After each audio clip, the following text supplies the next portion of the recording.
Hello everyone and welcome back to Base, the podcast. Today we have two very special guests. This power couple are absolute authorities in the fitness industry, particularly in the field of nutrition. We have Dr. Layne Norton. He's one of the most well-respected nutrition experts in the world. He has a PhD in nutritional science. He's a pro natural bodybuilder, a USA powerlifting national champion. He's the founder of BIOLAYNE. And joining Layne is his prettier half, our fellow Aussie, his beautiful wife, Holly Baxter. Holly has a master's degree in dietetics. She is the author of The Reverse Dieting Guide, a WBFF pro fitness model, and combined they are the founders of the newly launched app, The Carbon Diet Coach. Welcome to the show, guys. So I don't know if you guys remember, but I worked with you both on my own nutrition like quite a few years ago, which was insane. I learned so much from you guys. And I know when we started talking about having a nutrition expert on our podcast, you guys were obviously the first people that came to our mind. So there was no other way about this. We wanted you guys on here. But tell us a little bit about yourselves and your philosophy around nutrition. You know, it's interesting. When I first got into researching nutrition and going into my PhD, I kind of had this idea that doing research would lead me kind of down the one true path to find, the diet that everybody should be on and how we should all do things. And what's interesting is and I'm sure Sebastian can relate to this as a strength coach. After working with a lot of people, I just saw so many different things work that I became a pragmatist and just said, the best diet is probably the one I can get people to stick to for the most part. I mean, if you get into athletic performance and those sorts of things, obviously, if you've got endurance athlete, putting them on a low carbohydrate diet is probably not the best thing you can do. We know certain things, but I just got to the point where I saw so many different people get results doing so many different things. And the one consistent thing that I saw was adherence, that people just found something that they were able to really stick to. And there's tools to improve that, habits. We think higher protein and fiber seems to be better. It's more satiating, those sorts of things. But yeah, I just saw so many things work. It was also a good lesson in trying to take my own bias out of the equation and say, this particular way of doing things worked for me. I really like it. That means nothing for everybody else. And I think a lot of people miss that. And they miss it, and I'm sure Sebastian can speak this in strength training too. One of the biggest things you have to do is take your ego out of it in terms of what you like and find what works for the particular athlete. And I've found that too with nutrition is, okay, I like flexible dieting. I like a little bit more carbohydrate compared to fat. I like, X, Y, Z. There's some people who are going to vibe with that, but there's also a lot of people who aren't going to vibe with that and are going to need a completely different approach. And I think over the course of, 15 years of coaching people, I really came full circle and stopped looking at things as this is the way you need to do it.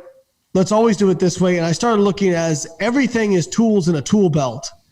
And why would I limit my tool belt? Now, I probably use my screwdriver a lot more than my jackhammer, but I've still got my jackhammer when I need it. And that's kind of how I approach things. Let me just give you one example, and then I'll let my lovely wife take over. But like fasted cardio, for example, when I was young and first getting into this, doing my first bodybuilding show, I did fasted cardio. I got very lean. I said, see, everybody should do fasted cardio. It burns more fat, all this kind of stuff. Then I saw some scientific data that showed that it was no better. And we started thinking, well, maybe it's worse because you're not actually losing more fat based on the data.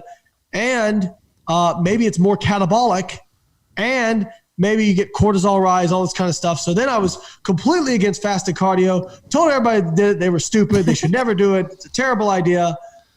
And then coming full circle, I kind of looked at it and said, well, if somebody's an emergency room doctor and they got to get up at 5 a.m., it's the only time they can get their activity in, they get GI distress if they have anything before they go do exercise, then maybe fasted cardio makes sense for them, and it's kind of that full circle. Okay, it's not a tool I pull out all the time, but in certain situations, it can be a useful tool. So I'll tackle this from a slightly different perspective. So coming from a background of having disordered eating, so when I was really young, I was a top level elite athlete competing at competing for Australia. And I think I kind of moved into the fitness community with, there must be this one particular pathway that's going to get me to the top. And there was a lot of restrictions. There was a lot of good foods. There's a lot of bad foods. And there was kind of no middle ground. And just having gone through a lot of, I guess, challenges, as a young adult, but then coming to learn through, the evidence-based community, reading the science, getting an education that, hey, things don't have to be this black and white, and that there are so many options to achieving a goal. Like, part of my mantra, and I'm sure it's probably similar for you, is being able to now explain to people, using the evidence that, hey, this way might work for you, but you don't have to be this rigid. You don't have to stick to this structured meal plan. You can have keto. You can do intermittent fasting. Hey, you love carbs? Great. Let's work out a way to make this work. So I think something that I'm really big on is working out, what is the individual's preference? How does your life allow you to eat? What is your lifestyle? And how can we make the foods that you enjoy part of that, but still get the results that you want? So yeah, I think, having had a background of such rigidity, knowing that you can get on stage and still be eating whatever it is that you want, but, within the moderations of flexible dieting, there's just so many choices. So I think that's something that's really exciting for us having. I love that, and I can relate to it. Obviously, as you said, Layne, from a strength standpoint, nutrition is a field that I've always kept away from for a lot of reasons. There's a lot of conflicting ideas going around, and that's precisely why we want to have you guys on, is to kind of, I don't want to say debunk, because maybe some of these diet systems work really, really well, but perhaps you can simplify it, not just for our audience, but also for me. I'm going to put my hand up straight away and say I've always kept away from nutrition, because I can just see, especially, we're in social media, we're all there, we see the debates going online, and some of it's completely absurd, and something that I know that I've got a lot of confidence in, and I'm going to blow smoke your way, Layne. I kind of know that I can come to Layne Norton's page and just know there's the facts over there. The guy kind of says it how it is. It's a no bullshit approach, which I really love, and that's exactly why that we wanted to come and ask you guys these methods. Now, the first thing that I thought of was I was a little bit surprised when you said the amount of flexibility or non-rigidity with your approach with nutrition. If someone likes keto, they can do it. If they like IF, they can do it. I didn't think that you were flexible in that way. What I heard about you guys from my little amount of knowledge on nutrition is that you guys are advocates for IIFYM, flexible dieting. Is that, am I accurate when I say that? So I think we have to make a distinction. So the reason that we became associated with kind of IIFYM flexible dieting, it's what we enjoy. But we also understand that's not appropriate for everybody. So some people aren't going to be able to moderate that correctly. It's kind of like if you give people unlimited flexibility and they don't have the tools to manage that, they don't know what to do. They just go crazy, right? But at the same time, you give somebody too much rigidity, the same thing can happen. So we look at it kind of on a case per case basis. And my association with IIFYM kind of came up just through mass effect of me debunking things for myself, like looking at the data and then talking to people about it. So people would, whenever somebody makes a claim, my immediate thought is, I wonder if that's bullshit. Like I literally, whenever anybody makes any claim with regards to nutrition or science or anything, my brain first immediately goes to, I wonder if they're full of shit. I dig into it a little bit. So for a long time, like for example, I remember when I got to grad school in 2004, and one of the things we knew back then was high fructose corn syrup makes you fat. It's going to make you fat. It's the worst thing in the world, et cetera, et cetera. And and I remember actually having a conversation with a professor who did research on high fructose corn syrup. And he's like, well, it doesn't seem to increase fat mass independent of calorie intake. And I was like, wait, what? No. And this is one of the guys who's doing the research, who's getting a lot of publicity. So then I started like, okay, now I go down the rabbit hole. And yes, high fructose corn syrup associated with weight gain, but it's hard to disconnect that from calorie intake because people who eat more high fructose corn syrup eat more calories. So when you look at the actual like match studies, it's extremely underwhelming. And I saw that so many times where I would go to like really tightly controlled studies that controlled calories, and they just didn't see these single ingredients causing all these problems. Now, that being said, that people straw man what I say, and they'll say, Layne's just saying you can go out and eat as much high fructose corn syrup as you want. He's a shill for Pop-Tarts. He's paid by big Coca-Cola and all that kind of stuff. And that's not what I'm saying. I think it's a really bad idea to eat a lot of refined, ultra-processed foods only because they're very calorie dense and very easy to overeat on. But if somebody, and this is what would happen on the forums, because that's where I kind of cut my teeth, was the bodybuilding.com forums and other bodybuilding forums before we had social media. Somebody say, well, can I have a Pop-Tart? And I'll say, well, what's your total daily calorie intake like? Oh, it's 3,500. But yeah, like you're still getting everything else you need in, right? So is that really going to hurt you if you have that one thing? No, I mean, we can't say that based on the evidence. And so people kind of took that and be like, well, Layne's an IFYM guy. Well, kinda, but it's very much like a monetary budget, right? So we know, how do you acquire wealth? You spend less than you make. And that doesn't matter if you make $1 million a year or you make $50,000 a year. You have to spend less than you make in order to save money. I mean, nobody's going to argue that. So the same thing comes with fat loss. If you want to lose weight, you have to expend more than you take in. Now, there's a lot of ways you can go about doing that. But if for example, we've got somebody who's, low lean body mass, sedentary, doesn't have much time for long workouts, and they've got to eat 1,400 calories a day to lose weight. They don't have a big budget, right? So is it a good idea for them to have, say, 4 Tim Tams when that's, 400 calories right there? That's not very filling. That's kind of like somebody who has $50,000 a year income going out and buying a really fancy, expensive sports car. It's not a good idea because it takes up so much of their budget. It makes getting in their essentials difficult. Mm-hmm. Same thing in the opposite direction. If you are a macro millionaire, right? If you are, and Sebastian, I'm sure you know guys like this who are, big, a lot of lean body mass, have trouble getting down all their calories and keeping their weight up.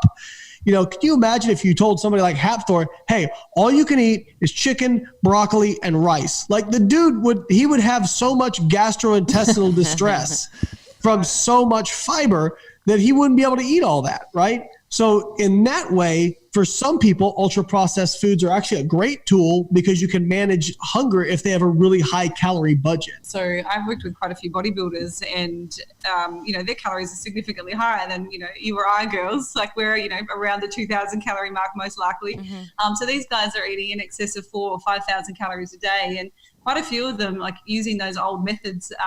Eating very typically clean, low calorie foods.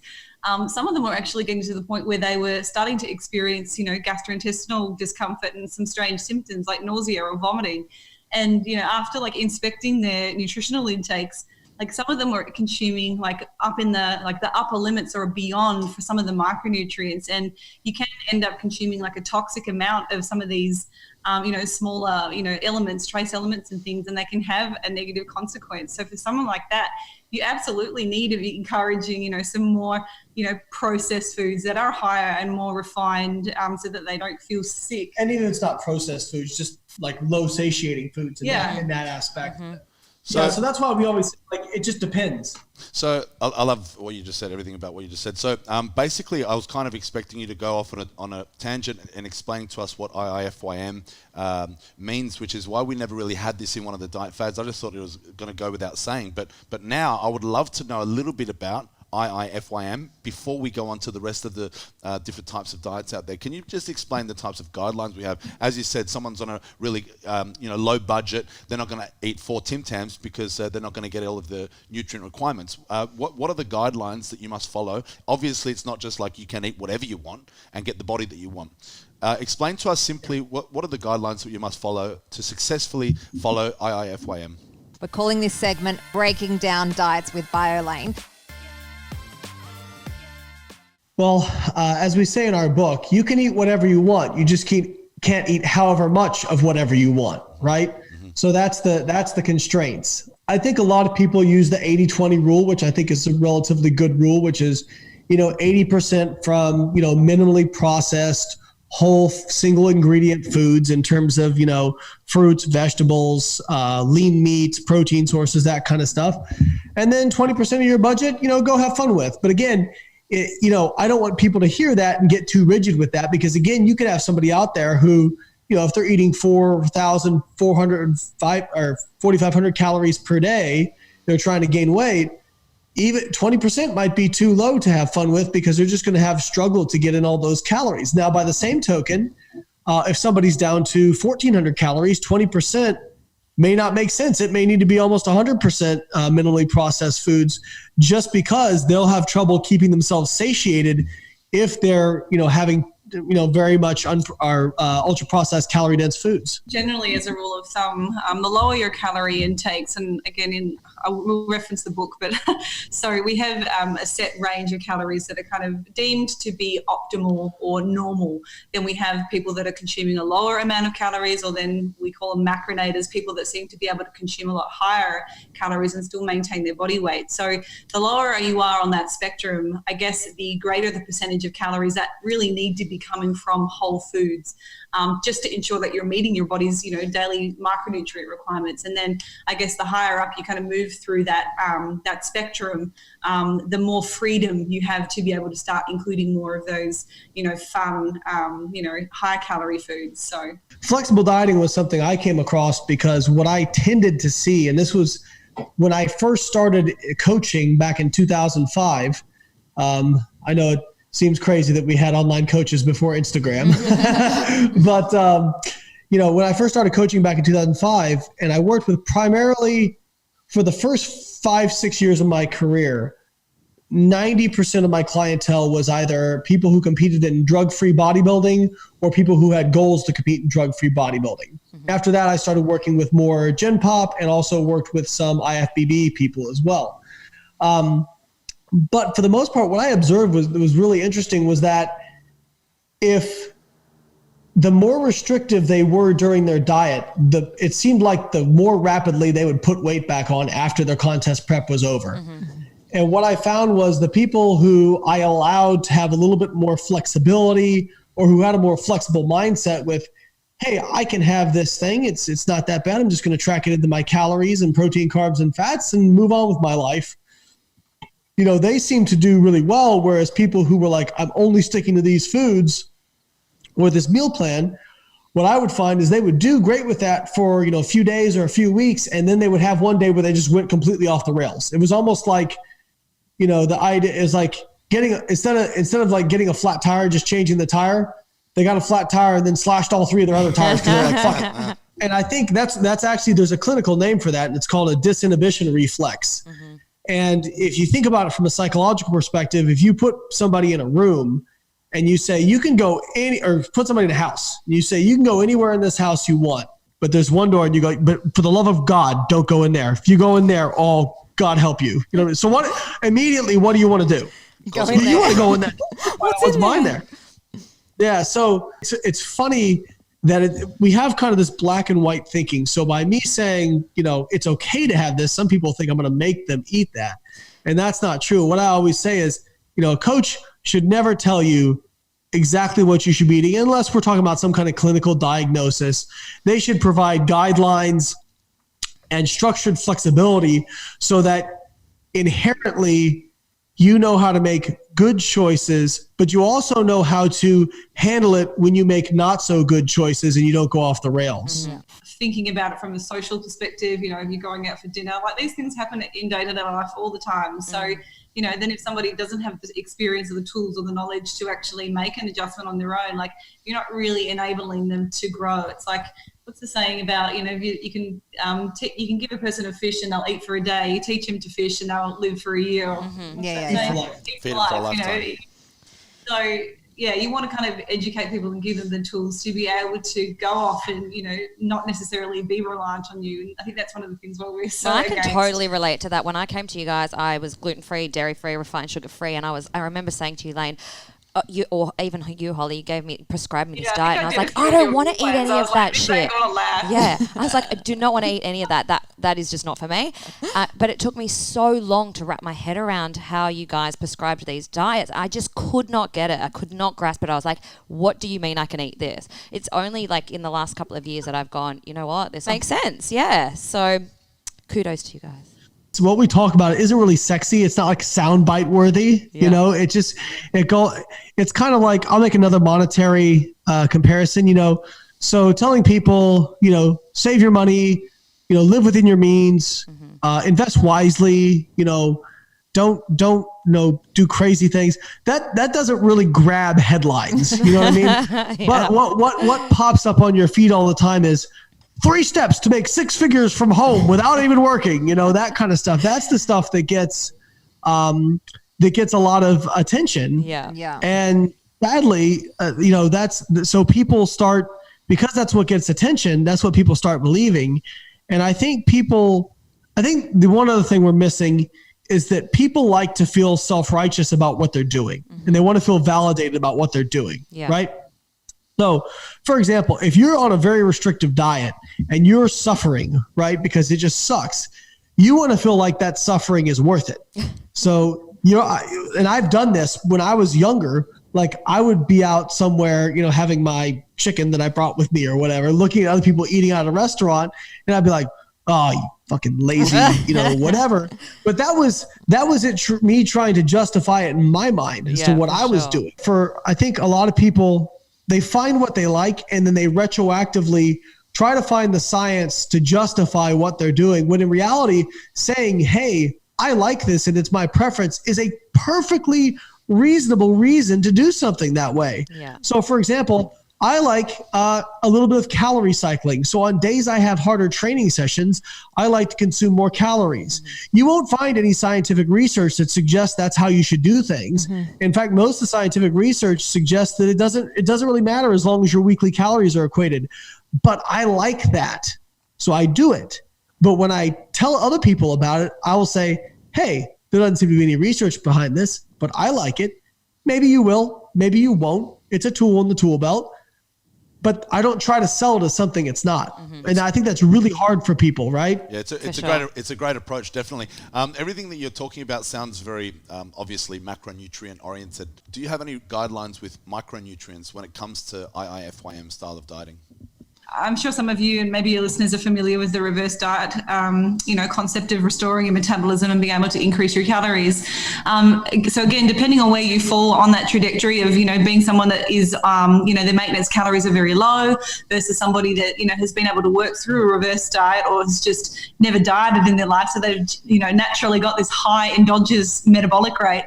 The higher up you are on that spectrum, I think the more likely you're going to have a good micronutrient intake anyway, just via pure volume of food alone. You're eating a lot of food, you're going to be getting a lot of micronutrients as it is.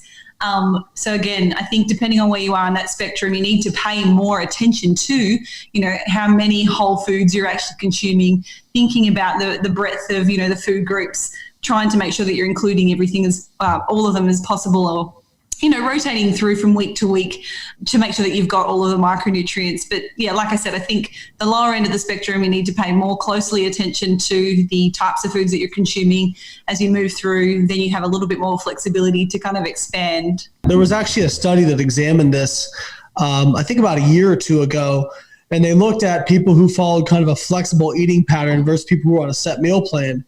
And what they actually found was really interesting. So, and the meal plan was kind of clean eating. They actually found that people who were on a flexible, I don't want to call it flexible dieting because it wasn't exactly flexible dieting, but people who had a flexible approach had better distribution of micronutrients than people who were on a kind of clean eating plan. And it makes sense from the perspective of, if you're only eating certain foods, you're probably going to be really high in some micronutrients, but possibly frank deficient in others. And I think they found that, I think it was vitamin E. There were actually people who were on the kind of the clean eating plan were like low in vitamin E, and they were like borderline in a couple of others. So that being said, however you like to eat, if you're worried about it, you can take a multivitamin and then you don't have to worry about it anymore, and you're covered, Does that most work? vitamins. Sorry, I don't want to interrupt. Does multivitamins work?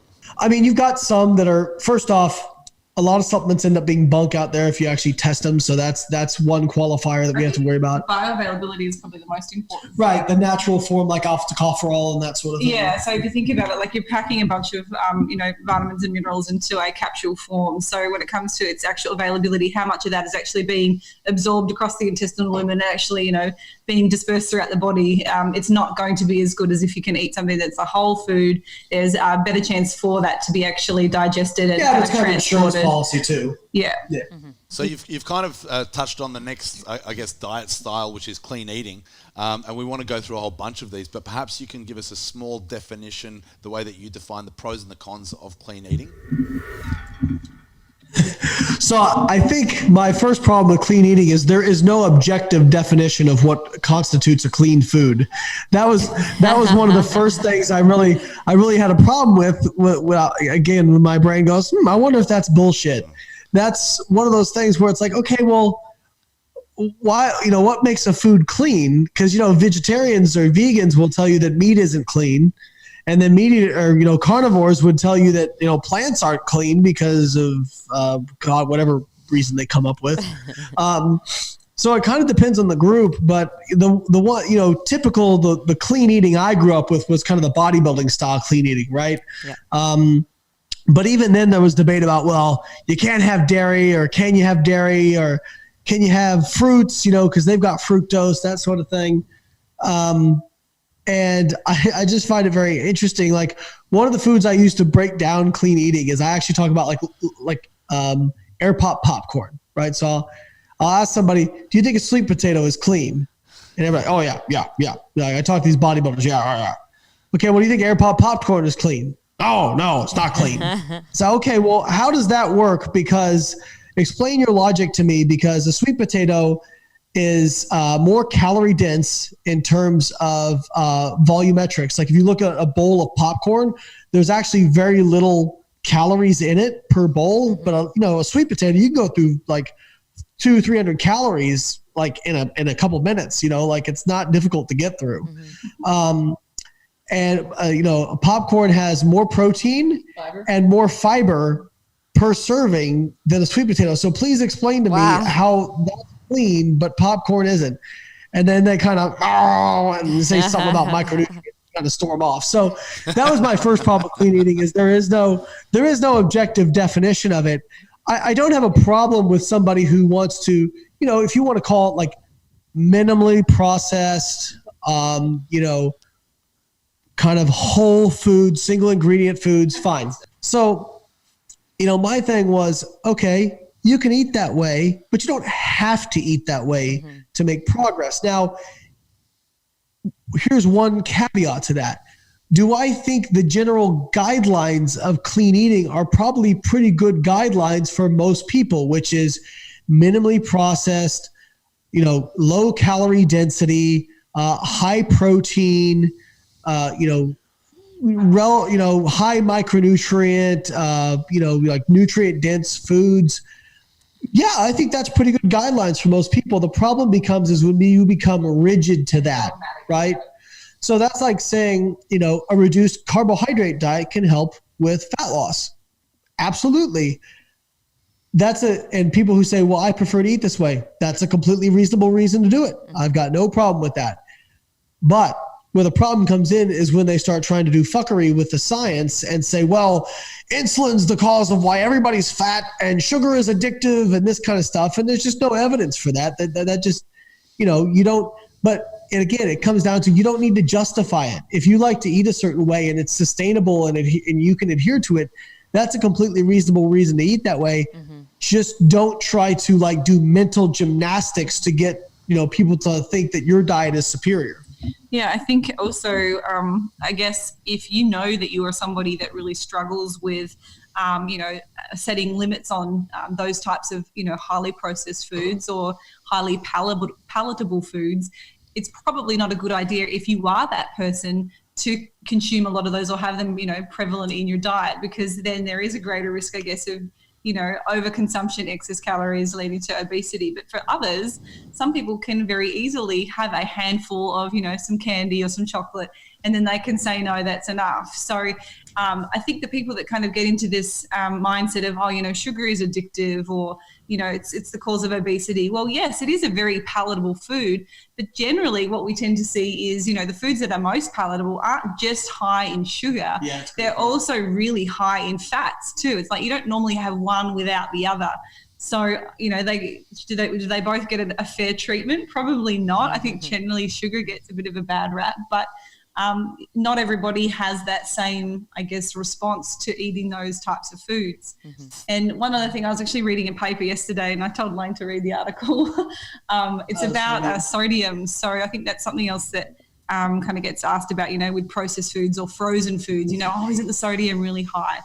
The actual number of people that are salt sensitive is very low. It's probably about 5% of the population. So generally speaking, like the amount of sodium in your diet probably isn't as much of a bigger deal as we once thought. So what I was reading though was there do seem to be some studies now that are linking high sodium foods with generally increased hunger or appetite. So while it's not directly the cause or potentially a cause of, you know, weight gain or obesity, perhaps it is a correlation in that it helps you to, or it's causing you to be more hungry. Thus we overeat, and then that leads to the fat gain. So it's not like a direct link. Well, I think, you know, that kind of, you know, again, highly processed foods, it's usually high in carbohydrate, particularly sugar, high in fat, and high in sodium. And that kind of combination, I mean, think about a perfect example of that is a baked potato. Mm-hmm. Okay, take a baked potato. How palatable is it without butter and without salt? Not very. It's not that palatable, right? But you add butter and salt to it, and all of a sudden it's pretty damn palatable, right? But people think about the potato, right? Same thing with, like, it's interesting when I see people going after sugar, and they'll say, well, I just can't handle, you know, sugar. I'm addicted to sugar.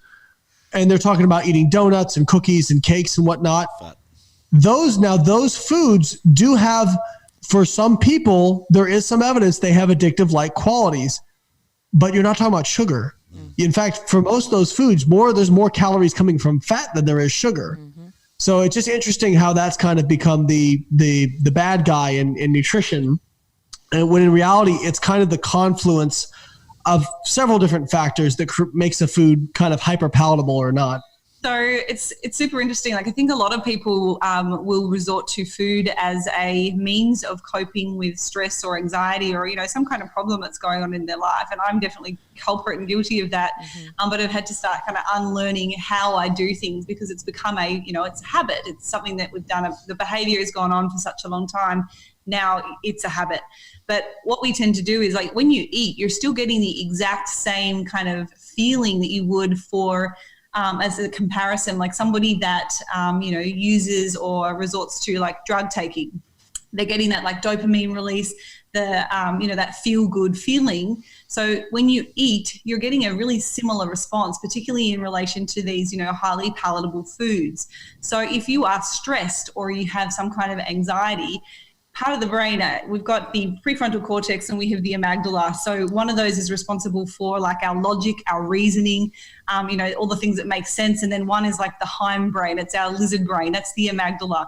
So if you're feeling really stressed and something is going on, the first thing that your body's going to do, it's the way that we're wired from an evolutionary standpoint, you are then going to switch to something or doing an action or a task that makes you feel good. So a lot of people go to those foods because they have that same feeling. Mm-hmm. So it's also like trying to retrain your brain to not immediately, divert to those foods and find other things that you can do instead of going down this pathway of, abusing food. And those same people would, some people it's gambling, some people it's sex addiction, some people it's drugs, whatever. There's ways to rewire that to have positive stuff, for me, I know that I can handle most stress in my life when I'm able to train hard. Yeah. If I can train hard, I can handle most anything. And I mean, you've seen it, like the worst I've ever been, like I can have like stuff going on where you're like, oh shit, that's really stressful. But if I can go in and squat heavy, I'm like, oh man, I just feel like I can handle some more stuff. You know what I mean? Yeah. So I think you can rewire some of that stuff, but it takes a lot of work. Like change is hard. Yeah. It's important. People they want to isolate, nutrition down to one variable or, the one thing. Or I had somebody say, don't you think it's just socioeconomic that, people who don't have money, they can't buy these good foods? And I said, well, that probably contributes to it. But you're talking about, I really wish people would stop being so reductionist. And let's just accept that this is a multifaceted problem that probably doesn't have a simple solution. And it's going to take a multifaceted solution that is kind of comprehensive in order to, help combat the obesity crisis. I think the sooner that people kind of accept that, the sooner we can, understand of what is actually going to help, get people better. Yeah. Wow, you've brought up so many great points there, and a lot of them we want to actually get to. Covered flexible diet, we've covered clean eating, kind of touched on sugar-free, gluten-free. Can we just cover paleo? So the paleo diet, I guess it was kind of brought to the attention by, the CrossFitters. Yeah. It's certainly when I started hearing about it, probably back in I'm going to say 2008, maybe. I think we started. About right. So essentially it's just the removal of grains and dairy from the diet. So it's basically what you're left with is protein, fruits and vegetables, a handful of nuts and seeds. And a lot of people ended up getting really obese or overweight from this because all of a sudden they removed foods from their diet that they really once enjoyed. And now they're replacing that because they're still getting hungry. And my auntie is a perfect example of this. She started the paleo diet and she, texts me one day and she's like, I'm starting this. And I'm like, oh, this will be interesting. I wonder how that's going to go. She put on, no, Sue wouldn't care. So I think she put on 10 kilos over the space of 6 months following this paleo diet. A trainer had instructed her, you've got to do this. You can't eat all these, foods, nut. But what you can eat is a bunch of avocado. That's great for you. Use your macadamia oils. Why don't you try trail mix? Trail mix is great. So, all she's done is just add in a bunch of more calories from these calorie-dense things. And really, they're not very satisfying because they're so low in protein and they're so low in dietary fiber. So, that's my little story about paleo. But okay. I think that's one of those things where, if you talk about the principles of what paleo recommends, I don't think it's necessarily bad advice, right? So it's high protein, lean meats, some nuts, legumes, that sort of thing. But in an attempt to validate what they believe to be true, right? Again, instead of just saying, I like eating this way, it's a high satiating diet. They say, we got to eat like, caveman did because that's how we evolved. Sorry, Siri, be quiet. And again, and it's kind of doing fuckery with the scientific literature. I mean, just take dairy, for example. They say don't eat dairy because cavemen didn't eat dairy. I'm not sure how they know that, but okay, they know that apparently. And which actually, by the way, there is some evidence that we did domesticate cows even 10, 20,000 years ago and we're using dairy, but that's another point entirely. Wow. Paleo is very specific, by the way, to where in the region of Earth you are from, right? And we just need to look at, I'm going to tangent for a second, then draw it back. But did you guys watch The Game Changers? Oh, yes. We're going to ask you about that one. I have not seen it, actually. So they make a big point about the burial site and that the gladiators they found there were on a plant-based diet. Mm-hmm. And they kind of use that to say, see, this must be best for performance. Now, what they don't talk about is one of the other study authors who mentioned that the reason he thought they had them eat a lot of grains was to fatten them up because having a layer of fat was actually beneficial for cut wounds and for their competition. But what you find is that in that area, yes, that was a landlocked area. They had a higher plant-based food or plant-based intake. But if you look at areas that were close to the sea, they had high seafood intake. So what does that tell us? They weren't doing it for performance enhancing benefits. They were just using the fuels that were available to them that were affordable. Mm-hmm. So if we circle back, why cut out dairy? Again, if you have a lactose intolerance, if you have some sort of intolerance, that's one thing. Use lactose free or don't eat it. Mm-hmm. But every study we have on dairy, it's pretty. There was a meta-analysis that just came out that basically showed that people who eat more dairy tend to have more lean body mass, more bone mineral density, and seem to be a little bit healthier overall. And so, again, and actually they started some trials on calcium because they found people who ate more dairy actually were lower in body fat than people who did. So again, it's kind of like, okay, the general principles are fine. But then when you become dogmatic about it and you say, well, we have to eat like cavemen, then it's kind of like, well, you've jumped the shark. You're way off base with this, and you're sending the wrong message. Again, if it's just this, if it's pitched as this is a method of eating that is highly satiating, and it may help you limit your food intake, and it's nutrient dense, cool. But when the message is, well, we can't eat these foods because our ancestors, I always tell people, I don't give a shit what our ancestors ate. Our ancestors lived to about 40, and they weren't trying to push the limits of human performance. So just because they, it doesn't make any sense whatsoever. It's kind of, I always say every different diet group claims that, the Paleolithic area grew up on their diet. Vegans will tell you that humans weren't meant to eat meat. Ketogenic people will tell you we didn't eat carbs, and paleo people will tell you we didn't drink milk. So I tell them I don't really give a shit about any of them. I care about what does the data say right now. Yeah, I think any diet that kind of restricts whole food groups like that, you need to be a little bit mindful of, because I think, drawing it back to micronutrient intake and how your body will function in an optimal setting, like once you're taking something away, now you're potentially risking, micronutrient deficiencies, and you're putting your body in a position where it's not going to be functioning at its best. Yeah. So, Okay, next one. Keto. A ketogenic diet has been around actually since the 1800s. People want to make this to be like it's some new diet, but it's been around for a long time. And actually, there is some really good evidence for the ketogenic diet being a therapeutic option for people with epilepsy. So epilepsy seems to be a situation where ATP, I think it's ATP manufacture in the brain is impaired due to some kind of glucose resistance.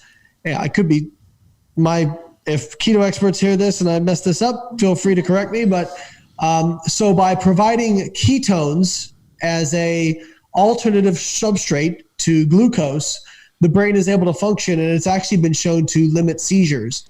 Deep sea divers, the Navy has been looking at this also. That's why my friend Dom D'Agostino, who's one of the main researchers for the ketogenic diet, he started out because he was looking at hyperbaric oxygen therapy for deep sea divers, but actually found that people who were on a ketogenic diet got less seizures at depth than people who weren't. So there are some therapeutic options for it.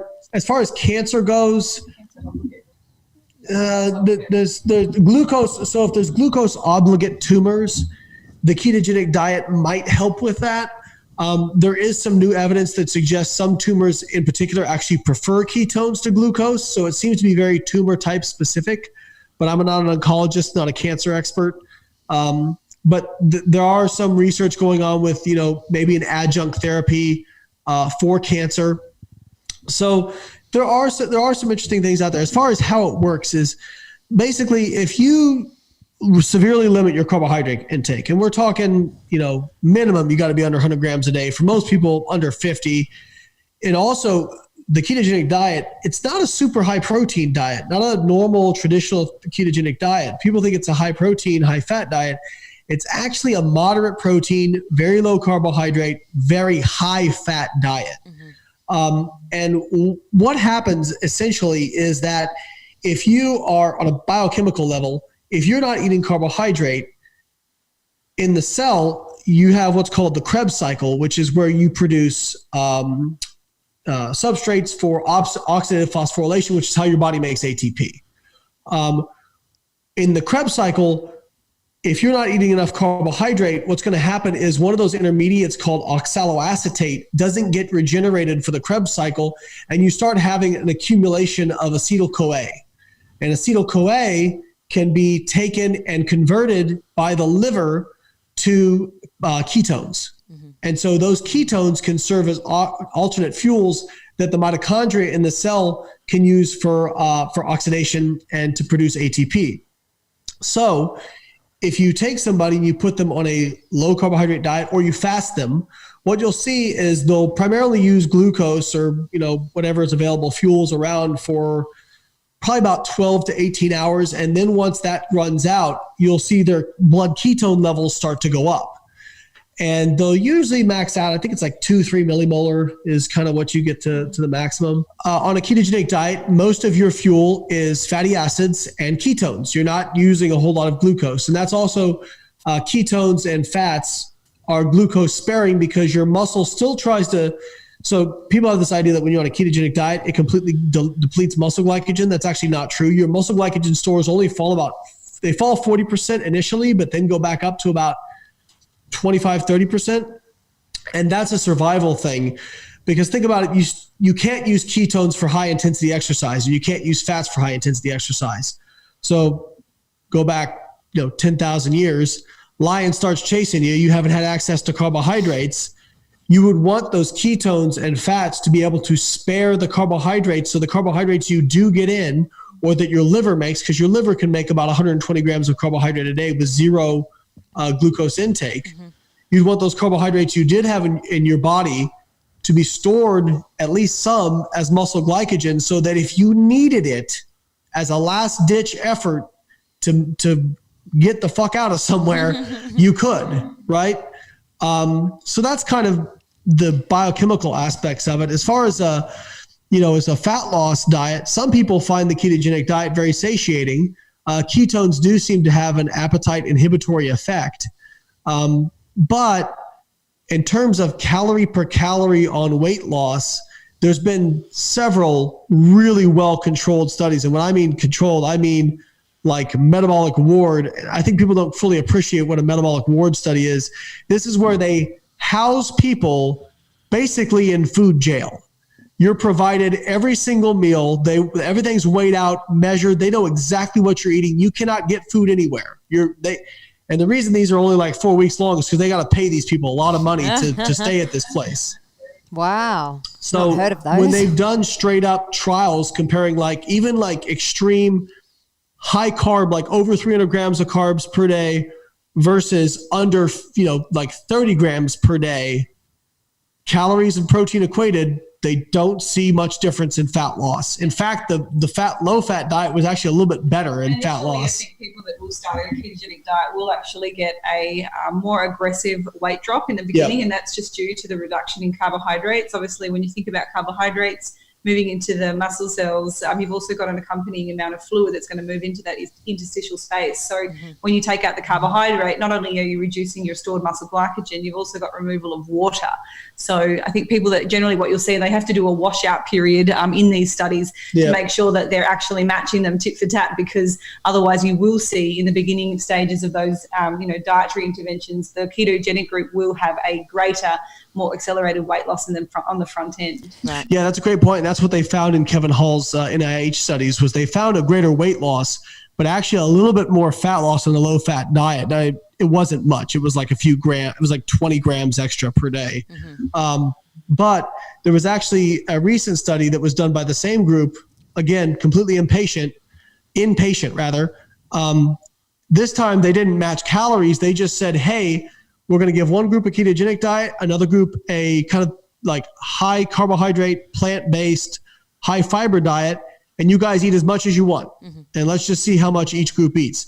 Now, what's interesting is both groups decreased their food intake. They both lost weight, but the plant-based, low-fat, high-fiber diet dropped their calories by I think they dropped their calories by almost 600 more spontaneously than the ketogenic diet group. So what that says is that, yes, the ketogenic diet for some people helps with their appetite, but it doesn't also seem to be superior to, a high fiber diet in general. So what it boils down to is, what do you prefer? If you like eating that way, it can certainly work. But I think for most people, the ketogenic diet probably isn't the best tool, simply because most people aren't can you sustain that? No. Are you going to just give up carbohydrates for the rest of your life? I mean, for most people, the answer is no. Yeah, you've got to be able to pick something that's actually sustainable. Yeah, that's what I was just thinking. There was something I was reading the other day. They were actually looking at the rates of underreporting or the reduction in people's dietary intakes when they are being assessed. And it was something like 15% reduction in calories when people are told you can eat whatever you want. but they know that they're being observed. It is about a 15%. It was a systematic review looking at these different types of studies, and they found 15% underreporting. So that's kind of like, we've seen that with clients too. So like we'll say, we don't want you to change anything. We just want to get an idea of what you're eating. Just track it for a week. And what happens is like, okay, here's what I'm eating. By the way, I lost 4 pounds this week. Yeah. And it's like, wait, so you just told me that you weren't able to lose weight, and all we did was have you track, and boom, all of a sudden you started dropping. So it's interesting how that stuff goes. I actually want to ask you about tracking, but yeah, something like when you're mentioning all of this and with all the diets, so many of them don't seem sustainable. Is there one in particular that you find works like obviously flexible dieting, because you've spoken about that and that's what you guys like, but is there any others that you think are more sustainable? I think it just depends on the individual and their individual psychology. I've really become a big fan of, don't bias it by what you prefer. Talk to the individual. Some people like time restricted eating. I fucking hate intermittent fasting. Intermittent fasting is basically where you restrict your feeding window. So the most popular form is 16-8. So people fast for 16 hours, they eat over an 8-hour period. You've also got some people who do 22, or they do 18-6, and then you got 24, and you've got 22-2 or whatever. All different sorts of ways. There's a lot of studies looking at it, and for the most part, what they show is it's basically a tool to reduce your calorie intake. There doesn't seem to be a metabolic advantage. Mm-hmm. People want to talk about, well, it spikes your growth hormone. It doesn't seem to make a growth hormone spiking in the physiological range makes absolutely zero difference in fat loss and muscle gain. But again, it's kind of, some people prefer to eat that way. And so then they try to find the science to justify them eating that way, when in reality, they should just say, I like eating this way. My wife eats this way. She doesn't eat before noon. Oh, you do, Holly?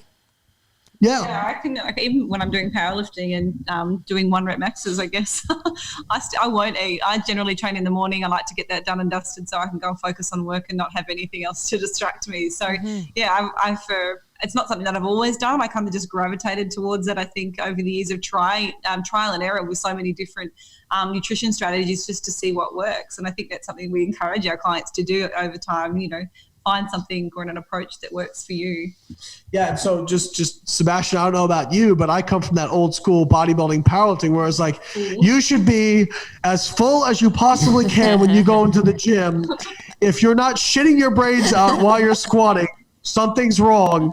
And you should be bloated. You should be bloated as hell. That produces a good training session. I tell people, I'm like, that's the way I like to do it. I like to feel fueled up, but I don't have any evidence that it's better. I just know I like doing it that way. I think you're right with that, Layne. Everything that I hear about with all of these different types of diets really refer to fat loss, and that's kind of like really outside of what I do. Everything that I'm about is calorie surplus and eating more food and fueling your body for performance. So I absolutely respect that there's a huge audience for fat loss, and that's what a lot of these different diet plans are relating to is fat loss. What about the flip side of that? Our next style of diet that I wanted to ask you about is a FODMAP diet, and the reason why I'm bringing up FODMAP diet is I relate that to a vertical diet. I'm sure you've heard all about that. And that's something that I loosely follow. That's, working with Hafthor, he works with Stan, and he follows a vertical diet. And I find when I'm eating with him, I'm able to eat a lot of food. I've sat with him and I've counted and ate 8,000 calorie day with him. And I was able to actually do that and do it quite comfortably up until the end of the day. I had a glass of milk and then all of a sudden everything went pear-shaped. He almost I almost exploded. Die. What are your thoughts on FOD? The milk. Yeah, it was the milk. That was the only thing that my guts just. He literally couldn't finish this much left of the milk. It was hilarious. And it's on YouTube for anyone that wants to check it out. So but what do you think of vertical diet? When people ask me about vertical diet, I say I know from a calorie surplus standpoint or a muscle building standpoint, I think it works really, really well for me. Obviously, Hafthor's 450 pounds, and it's not an easy task. So it's like it really works for us. Yeah. What are your thoughts on vertical diet? Yeah, so it's interesting. I have people, tag me and Stan stuff, and they're like, "Oh, destroy this." And I'm like, "I'm not going to destroy it." Like Stan doesn't make claims about it for like being superior for fat loss or anything. That's the thing. People get so dogmatic about diets as they see Stan talking about it, and they think he's saying, "Oh, this is the best diet for everybody," And he's not making those claims. In the population he's working with, which is, the strong men, guys with a lot of muscle mass. And I try to explain this to people. I'm like, I remember seeing Ben Pakulski and Brian Shaw standing next to each other. And I was like, oh my God, Ben looks like he could fit in his pocket, and Ben's 290 pounds. You know what I mean? And I'm just like, he looks tiny next to him. I don't want to get anywhere near there because I'm just going to look like a twig. So yeah, the amount of food these guys have to eat to maintain that. I mean, I know Ray Williams, for example, USAPL champion, IPF champion, raised about 400 pounds. And Ray says, if he has a couple of days where he's just kind of not really trying to force food down, he'll lose 10, 20 pounds, Yeah. And so for those guys, it's not about trying to be satiated. It's about how can we minimize gastrointestinal discomfort for these guys? Because a lot of these guys are going to feel so bloated and lethargic all the time from all the food they're eating. How can we get them to eat a bunch of calories without feeling so bad? And now I'm going to let our FODMAP expert take this away. Right. Yeah. So I guess with my background in dietetics and a dietitian, so gastroenterology is a really big, window of what we're learning about. So I guess the FODMAP diet or the elimination diet, the vertical diet, whatever you want to call it, essentially it's an acronym. It stands for fructooligosaccharides and polyols. So these are certain molecules that are in food that are known to kind of be irritants for some people, but typically people with a more sensitive GI. So there's a huge list of foods that kind of fall within this category. And, for some foods within one of those unique groups, it might be that a 50-gram serving of that food is a low FODMAP. Go for it. Go to town. You can have that amount and it's not going to do anything. But if you have a 100-gram serve of that food, it's now a high FODMAP. So it is really individual to how people will respond to each of these foods. And some people will be sensitive to one and not another. So I guess the first thing for most people, if they are somebody that feels like they've got a little bit of a gastrointestinal, discomfort, whether it's bloating, wind, pain, visible, like farting all the time, whatever. I remember the first time she called it wind, I was like, flatus. You just want to get real clinical. Flatus. Diarrhea, constipation, all of that falls in within the IBS category, irritable bowel syndrome. So I guess the first thing that you can do is actually have a test that can help you determine which of these FODMAPs. Why do FODMAPs cause pain, cause some of these symptoms? Oh, okay, so why do they? Yep. So essentially, a lot of these foods end up traveling through the GI tract largely undigested. So once they reach the large colon, what happens is the natural gut microflora or the microbiome that exists there, they tend to use that food as their energy source. So due to the process of fermentation through the microbiome, they end up producing compounds called short-chain fatty acids, and they also produce hydrogen, and that is like the gas. So you might notice if you have a really high fiber diet, just generally you may end up being a little bit more gassy on that day because a greater percentage of the food volume that you've consumed is going to make it to your colon and it's going to get fermented. So something else, I guess, that people don't think about, and it's probably a story for another day, but is, if you have a high fiber diet or you start to introduce more high fiber foods through a diet phase, you can actually end up retaining more of the calories from those just through the fact that the gut microbiome will end up developing to cater to the foods that it's being provided with. So then over time, you end up getting a greater reabsorption of those short chain fatty acids back across the intestinal lumen. You get more energy back. So that's something that we kind of talk about, I guess, if your weight loss stalls or plateaus. But back to FODMAP, I was going to bring it back. So hydrogen breath testing is something that you can do to actually assess or determine, if you have an intolerance to any of those acronyms. Essentially, you have to make sure that you're eating a lot of those foods. You go in, they give you a beverage or a solution that contains a really high amount.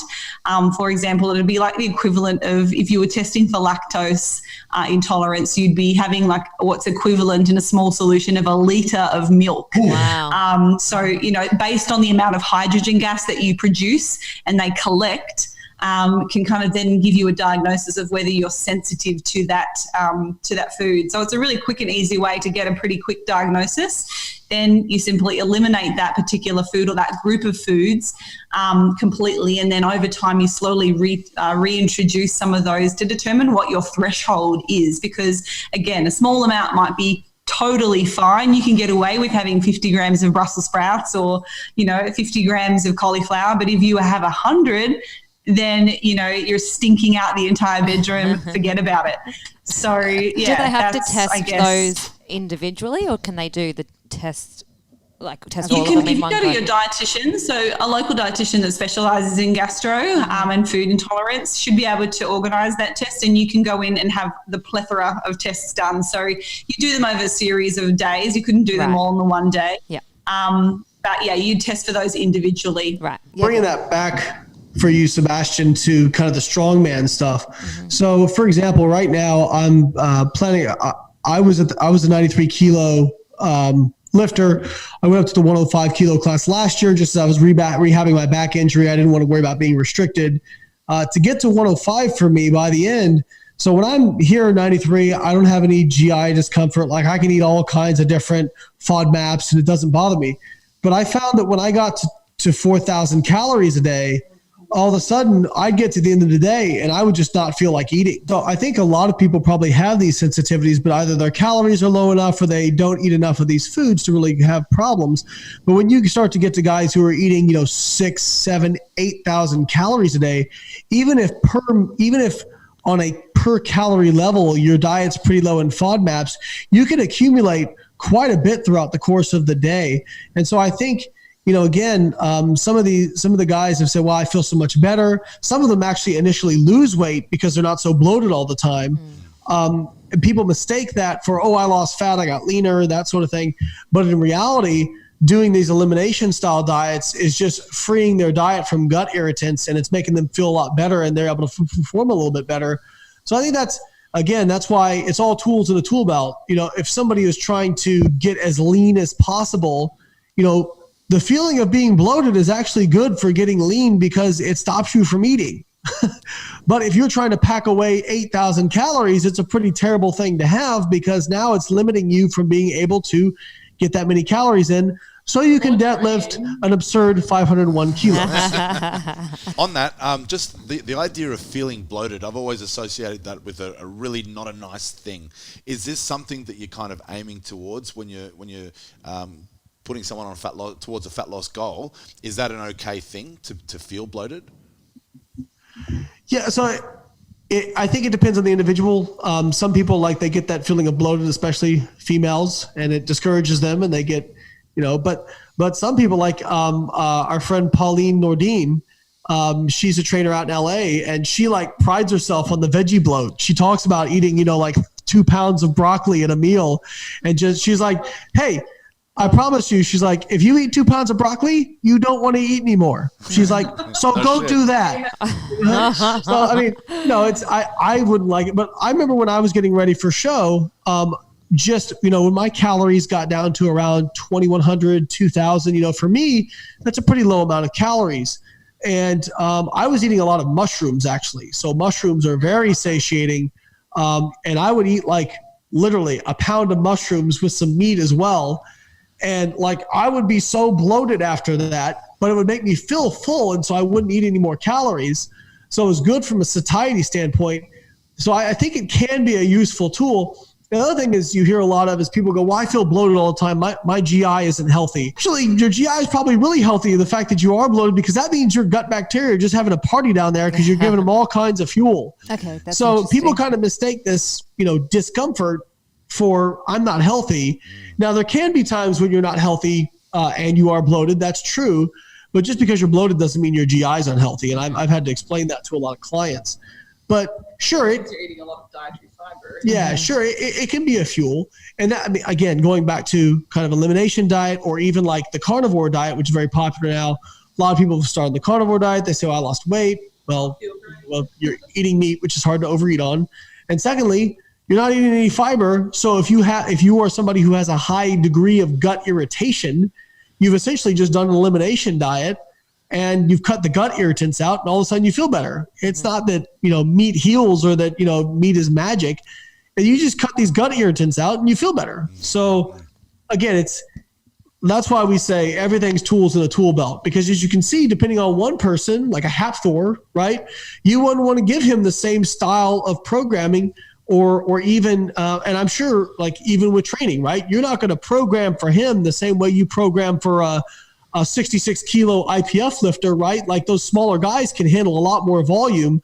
You take somebody who's that big who can deadlift 500 kilos and you try having them deadlift super heavy, 2-3 times a week, it beats the crap out of them because they're just overall more tonnage. So it's the same thing with nutrition. It has to be programmed, has to be targeted, it has to depend on the individual, their preferences, and also what they can adhere to and their goals. And that's why, again, we don't get dogmatic about any one thing because we've seen every which way work. Yeah, of course. So while we're on the topic of athletes and eating for performance and, looking at the big guys like this who, like I feed this guy, so I know that I'm cooking quite a few meals and quite a few meat meals per day. Just talking about protein consumption and high protein consumption, I guess that will lead us on to the next diet, which would be the carnivore diet. But, is it healthy? What's too much protein? When should we be eating protein? Pre-workout, post-workout. Let's talk about that a little bit. My concern with the carnivore diet isn't so much the protein intake. Protein intake of even up to 4.4 grams per kilogram of lean body mass has been studied. Dr. Jose Antonio did a study where I think he looked at people for a year who were consuming habitually 4.4 grams per kilo of lean body mass. That's a very high protein intake. And they didn't seem to see any negative health outcomes. So I'm not really concerned about it from that aspect. My concern would be more what you're eliminating from your diet. So the fact that you're only eating meat, well, right away, no fiber, right?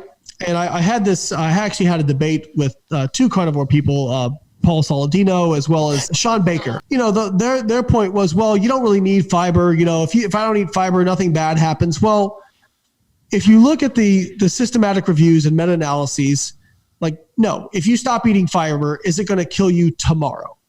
Or next week, or next month, or next year? No. If you look consistently, and we're not talking about one study and a meta-analysis or systematic review is kind of looking at a combination of studies that all have similar variables and outcomes. We're not even talking about just one systematic review or a couple. We're talking about dozens have come to the same conclusion, which is more fiber is an independent risk reductive agent for cardiovascular disease and for cancer, specifically colon cancer. I think it's like 7% decrease for every quintile of fiber intake goes up. Do we have a prescription for the amount of fiber we should be having a day? Just like a general rule of thumb? A popular one I see thrown around that it's hard to say because actually my advisor, Don Layman, we talked about this because he was like, he's like, once you get to a certain amount of fiber, you probably don't need much more because you've satisfied your gut microbiota. You've got enough for digestion. I've heard thrown around 15 grams per 1,000 calorie intake. I think that's fine. I think once you get up to those guys like Hafthor that are on 8,000 calories, you probably ought to start paring that down because you don't need to be taking in 120 grams of fiber a day. Yeah, right. I would say probably 15 grams per 1,000 calories with the caveat that the upper limit should be probably around 80 grams. I wouldn't be going much higher than 80 grams per day. Yeah, I think, the recommendations based on the current US Dietetics Association is 25 grams for females and 38 grams for adult males. But again, I think my advice to clients is, eat an amount of fiber or the most amount of fiber that you can tolerate. It's not going to be harmful for you. And if you enjoy it and it's really satisfying, that is great. Okay. And what is your prescription for protein intake? As far as protein goes, I think, the meta-analyses for building muscle, pretty clear. If you're between 1.6 to 2.4 grams per kilo, and let's just kilo of lean body mass. No. They're actually total body weight. It was total body weight in that study. So I would just say there's no downside to 2.4 grams per kilo. eat 2.4 grams per kilo Men, women, as a no minimum. difference? No difference for women. No. So it seems to be just based on lean body mass. Again, most people, if you're having around 2 grams per kilo, you're going to be fine. If you want to make sure, 2.4 grams per kilo. And then there was a study, a systematic review by Eric Helms and a few other people, and they showed that for people who are in a caloric deficit, that number may move up a little bit, that up to 3 grams per kilogram of lean body mass might be beneficial for maintaining lean body mass while in a calorie deficit. So yeah, that's kind of where we put it. But again, if you want to eat more protein, there's nothing wrong with that. But again, when we get into really, really high levels of protein intake, people, it can be quite satiating. From a performance perspective, though, if you do, I've seen a lot of people, say, "Oh, my protein intakes are X," and they're, someone that's half the size of me eating more protein than Layne, and then their carbohydrate and their fat intakes, and they're ridiculously low. Like, you kind of got to also weigh out the benefits for training as well. Yeah. So if you're trying to, if your goals are in strength or building muscle, and you are overdoing protein at the expense of carbs, like, that probably is going to have some kind of a detrimental effect to your performance in the gym. So is it worth then bringing that down to allow a little bit more room with carbohydrates to better, fuel your performance, to get your strength gains, to get your hypertrophy? Then probably yes. Yeah, and then the one more thing, 2 more points I would make, because one of the big myths I feel out there is that people on performance enhancing drugs need just so much more protein.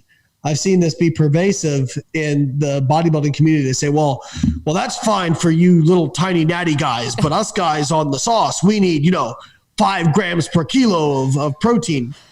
So the research shows that kind of regardless of that, what you need to maximize protein synthesis seems to be still the same.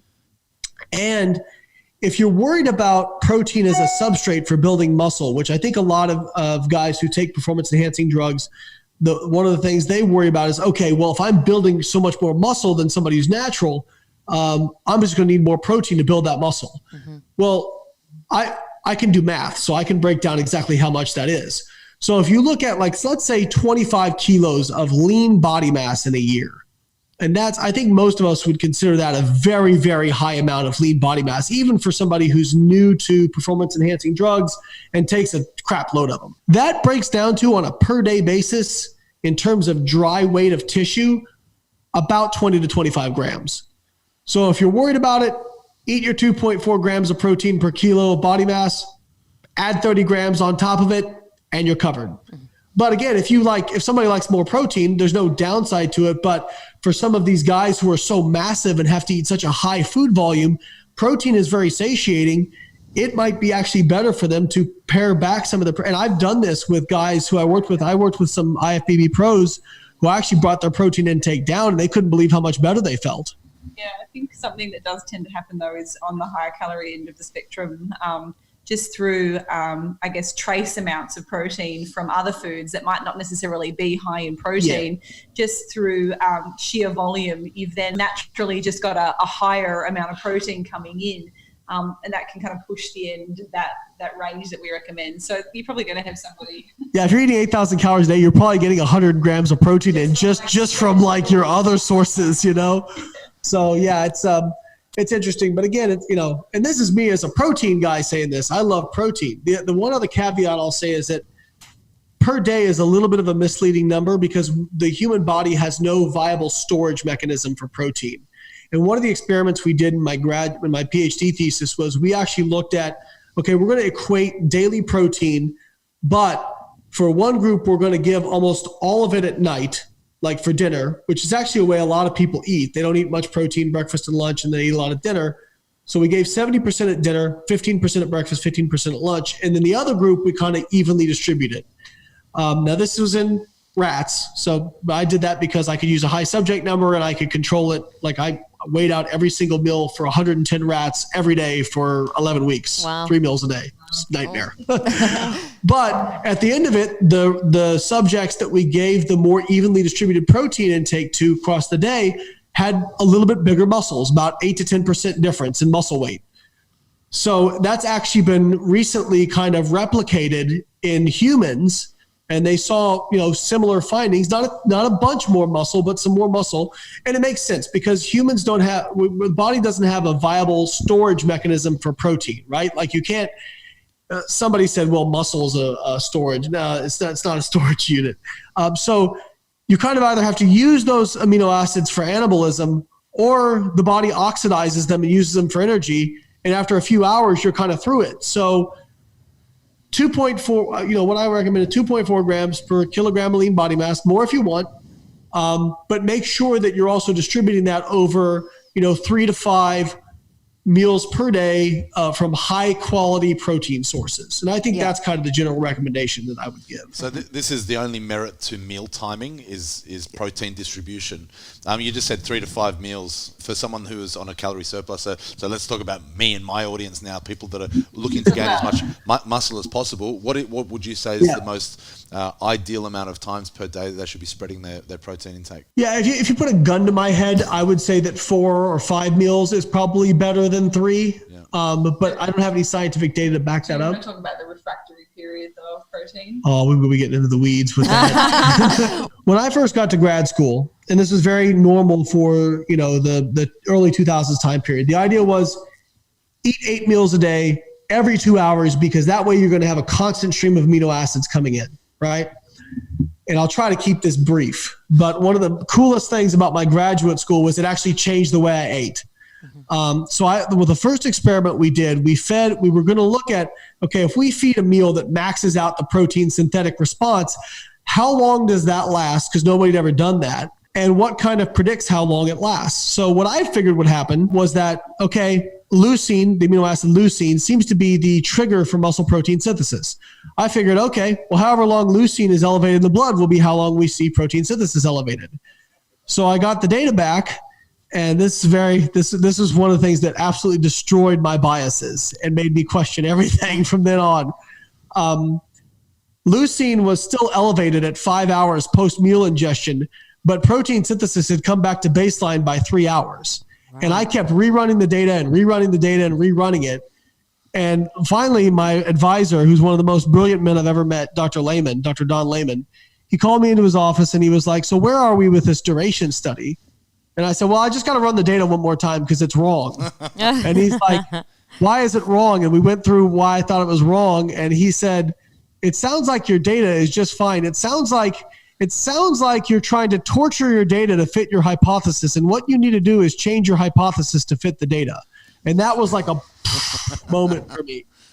So I started going back through the literature, and I actually found a study where they infused essential amino acids for 6 hours in humans. And what they saw was that protein synthesis went up, came back down at about 2 hours, and then never came back up again, even though they kept infusing essential amino acids the entire time. So that made me think, holy shit, maybe us bodybuilders have been doing this thing wrong the whole time. So I think what that says is that you probably need a period of time to, for lack of a better term, let the system reset. I think that eating too frequently is probably a downside in terms of protein synthesis. I think eating too infrequently is probably a downside. If I had to pick a sweet spot, I think 4 to 5 meals is probably the sweet spot, 4 to 5 dosings. If you really want to twist my arm and you say, what about just squeezing the last little bit out?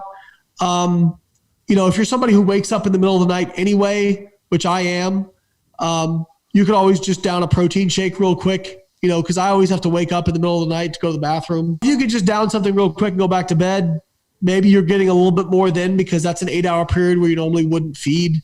But I would never tell somebody, disrupt your sleep, wake up, and have a protein shake. But that might be one way to get a 6 in. He doesn't do that. Sebastian, you just mentioned, is protein really the only macronutrient that we need to be concerned with as far as meal timing and distribution? Yep.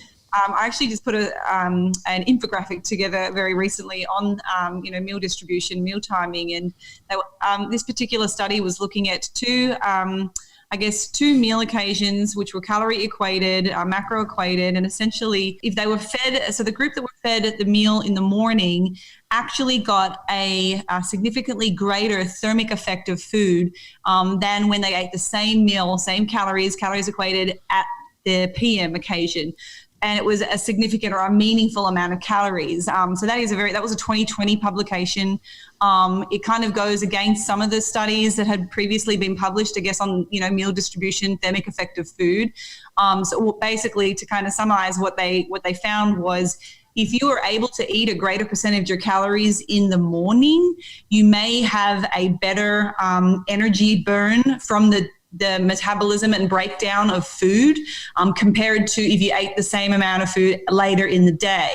Now, that's all well and good, but for somebody like me who hates eating all their food in the morning, if I could try that, right? Let's say I did, and then I'm going to get to the end of the day and I'm going to go, damn, I'm really hungry.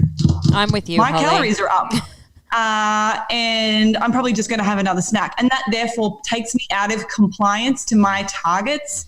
And then I'm going to gain weight. Well, is that an effective strategy? Even though the science says perhaps it might be a little bit better if you eat more food in the morning. So again, you've got to really take it back to an individual, basis, like what suits you.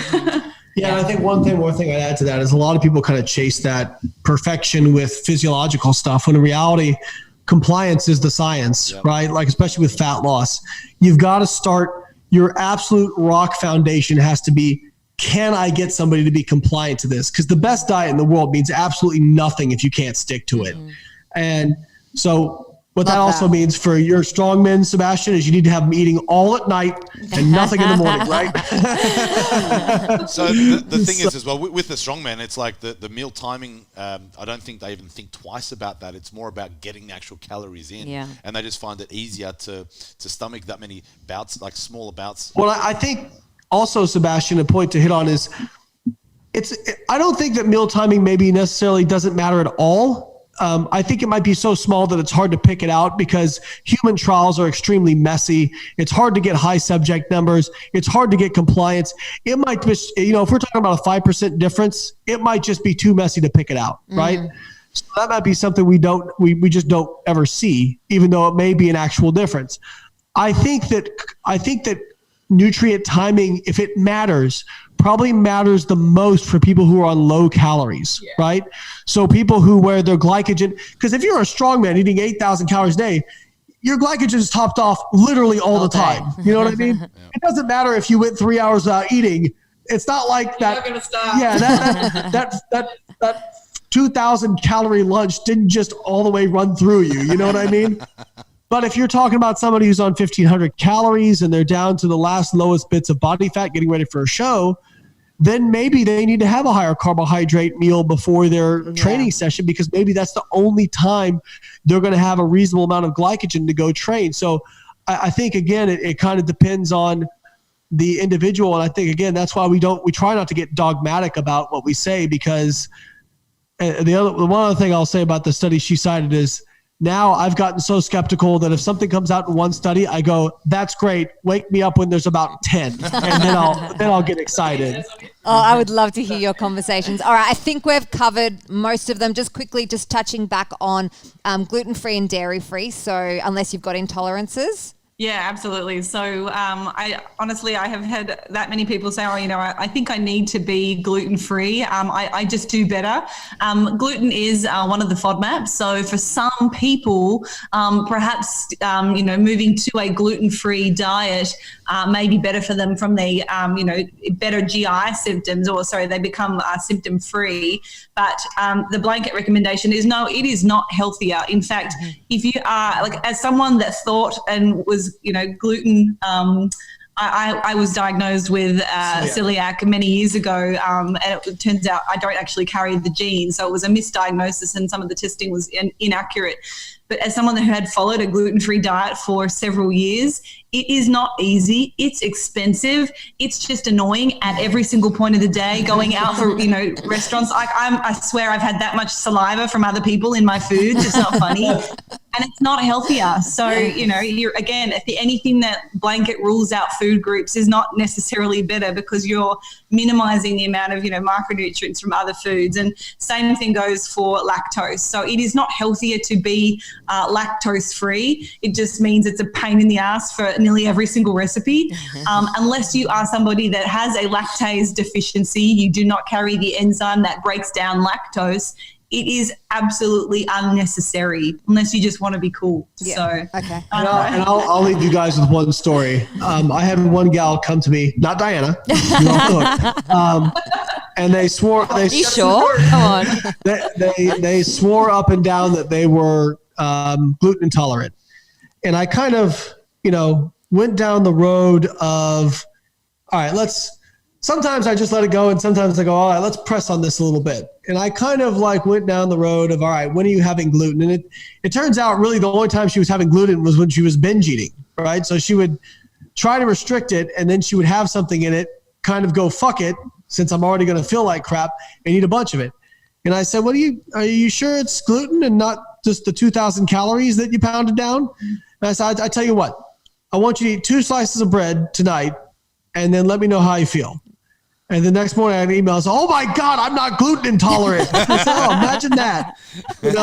So I think a lot of times, this is mistaking correlation for causation, right? Like I eat bread or I eat gluten and I feel bad. Okay. But your diet isn't just gluten. You also ate a bunch of other stuff, right? Yeah, So, I think a lot of people will misdiagnose if they've got some GI discomfort. It's common. I think a lot of people are familiar with that now. So they'll just jump to the conclusion that, I must be, gluten intolerant, or I shouldn't be, maybe I've got celiac. There's a very simple test for that. Go and get it. You can actually just have a gastroscopy, maybe get up some bloods done, and you can find out pretty quick whether you are or not. But I think something that kind of ends up being the actual case and the reason for those GI problems is that they are somebody that has IBS, and the number of foods that contain, for example, like garlic and onion, they are the 2 biggest triggers for 95% of people with IBS. They'll say, I felt really bad at this meal, and it was a bowl of pasta. And they've had a spaghetti pasta. And then they've also had, on their salad at lunchtime, they had something and it was there was bread croutons in it. And then I also had it with, a side of bread. So it must be that it's the bread. And then I've said, well, actually, let's go and get some tests done. It turns out it was just that the pasta sauce, which is smothered in garlic and onion, that they're putting on their pasta, and it was the garlic bread that came with their salad that was actually the cause and not actually the bread. So I think people try to draw, a connection to something. But it could be so many things. Yeah, for sure. Makes a whole lot of don't sense. self-diagnose, and don't go to Google either. I know it's going to take a long time, but it's something that I really want to speak about it with you guys, and that's definitely the vegan carnivore diet, and also the documentary Game Changers. It's something that's brought up so many times from people that are seemingly intelligent people that are out of our industry. They come to us and they say, you should do the vegan thing. Like, I saw this world record holding strongman, and it's like, I know that guy really well, and he's not a vegan, just trust me. So that doesn't sit, all those whey protein shakes. It just doesn't sit well with me when I hear these things, and I really wanted to. I know that you've done a whole podcast on debunking the Game Changers, and I want it on my podcast, which we definitely don't have the time for today. well, let's do another one. I would really love that. In the meantime, where is it that our audience can find you guys? Yeah, so so we don't get left on a teaser, if you guys want to see more about the Game Changers, we do have a 40-minute YouTube video where we break it down, the claims in the Game Changers and why some of them were insane. Is that on where do we find that? Your YouTube channel, right? My YouTube channel, as well as I think it's on yours too, as well as BIOLAYNE.com. If you search BIOLAYNE Game Changers, my article will come up. It's a 10,000 word article breaking down all the claims. Okay, perfect. And then as far as where you can find us, BIOLAYNE.com. I'm BIOLAYNE on all social media. And then we have just recently released our nutrition coaching app, Carbon Diet Coach, available on iOS. I just downloaded iOS and Android. Which conveniently gives you the option to choose any diet that you like. Yeah. Do you want to tell us quickly a little bit about the app? Yeah, so this is something that's been in the works for a long time. And basically when we made it. And it was myself, Holly, our friend Keith Crocker, who's also a registered dietitian himself, and then two friends of ours who did the development of the app.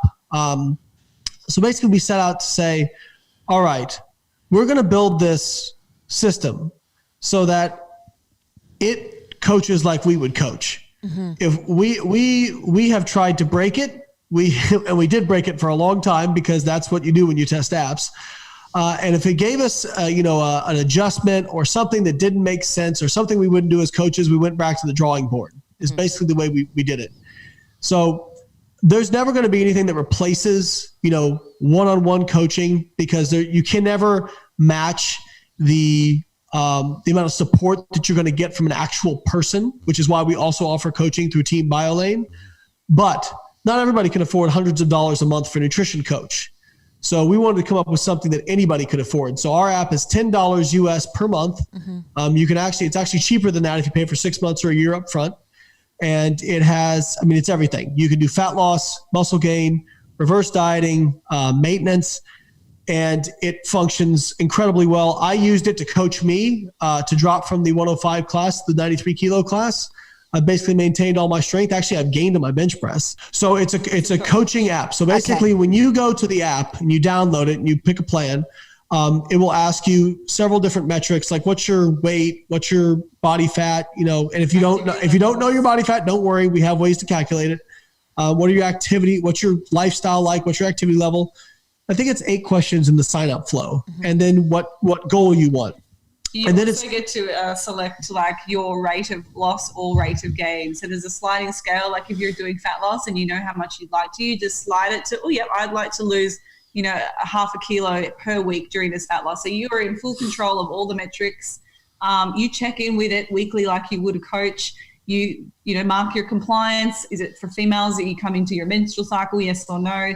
The coach will then, assess your weigh-ins and generate your nutrition requirements, give you some props if you did well. It kind of gives you some feedback, and it makes an adjustment based on the algorithm that we wrote. So amazing. It's exactly what we would do. You start, let's say you pick fat loss, and we may have made it so customizable that, like, for example, for most people, we recommend a balanced intake. But even within that, we've allowed you to adjust the protein, the carbs, and the fats a certain amount so you can adjust it. Or we have a reduced carb option. We have a ketogenic option. We have a plant-based option. Okay. We have a low-fat option. So we have all these different options. So no matter how you like to eat, you can use this app. Mm-hmm. And then, when you start, let's say you're losing fat and you lose you lose more weight than you're supposed to because, maybe it calculated your calories a little bit too low. It will automatically adjust you up to compensate. But we've also built it with sanity checks so that it doesn't just, blast you up 800 calories because you lost too much one week. It's very constrained, calculated, just like a coach would be. And our feedback so far has been incredible. Wow, congratulations. That's awesome. I think we're 4.7 stars on Apple right now on iOS, and we have over 100 reviews. So it's been out less than a month, and we're approaching 10,000 subscribers. So how good. We're really excited about it. We think it's going to be a huge game changer for people. It's available worldwide as the coaching function, and the food databases are available in USA, Australia. Oh, that's you thank me for that one. Yes, great. Canada.